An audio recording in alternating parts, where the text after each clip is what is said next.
It was 8:34 p.m. in a quiet Michigan suburb, when a frantic voice shattered the stillness of the evening. "She's in the basement. I tried CPR. I think she's gone." The man on the call was 37-year-old Jimmy Allen. His wife, Amy Allen, lay unresponsive in their basement. From the outside, they seemed like an ordinary couple, parents, married for over 15 years, raising a daughter. But what unfolded inside their home that night would unravel a chilling truth. When first responders arrived, they found Jimmy in what appeared to be a state of panic, hovering over Amy's body. He sobbed, he screamed, he punched a bowl of potato chips across the room. But one officer noted something strange. Jimmy's face was dry, no actual tears, and something about his behavior felt off. To everyone's shock, Amy still had a faint pulse. Medics worked quickly, but her chances were slim. Jimmy's reaction to the news wasn't of hope, it was confusion, even annoyance. It was as if he hadn't expected her to survive. When police asked what happened, Jimmy said they'd had an argument, that after going out for drinks, Amy got upset and walked home alone. Later, she went down to the basement to cool off.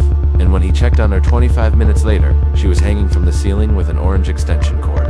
But the story didn't sit right. The basement ceiling was barely 7 feet high.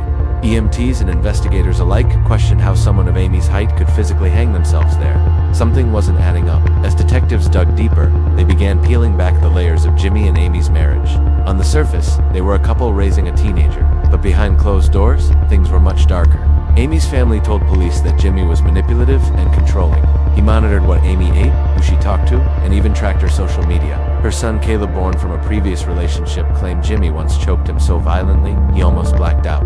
Amy's friends said she often seemed isolated, like someone under a shadow she couldn't escape. Then came the discovery that blew the case wide open.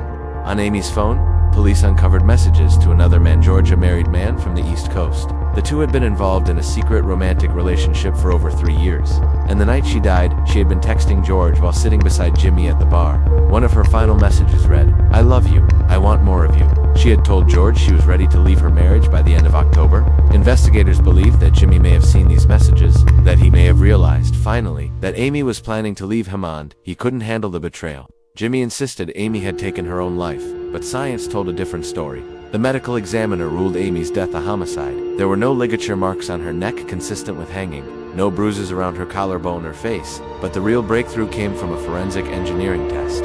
Investigators asked a key question: was it physically possible for Amy to have hanged herself from that basement ceiling using the cord Jimmy described? The answer was clear: no, the cord wasn't long enough, and her feet would have touched the ground. The suicide narrative was collapsing. At trial, prosecutors laid out the evidence: a husband who controlled his wife's every move, a secret affair that gave Amy a glimpse of freedom, a final confrontation in a basement where no one could hear her scream. Witness after witness painted a disturbing picture. Caleb testified about the years of abuse. Amy's daughter, still young and confused, defended her father. George, the man from the text, testified, confirming everything. And in just 6 hours, the jury came back with a verdict: guilty of second-degree murder.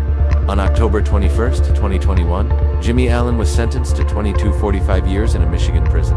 He'll be eligible for parole in 2040. But for Amy, the sentence was far worse. Her life ended in a dark, cold basement. She was silenced for trying to reclaim her freedom. And yet, in the end, her story was louder than Jimmy's lies. It reminds us that behind even the quietest suburban walls, secrets can fester. And sometimes, the person sleeping next to you might be your greatest danger. If this story moved you or opened your eyes, don't forget to like, share, and subscribe to Veil of Guilt for more true crime cases that reveal the darkness hiding in plain sight.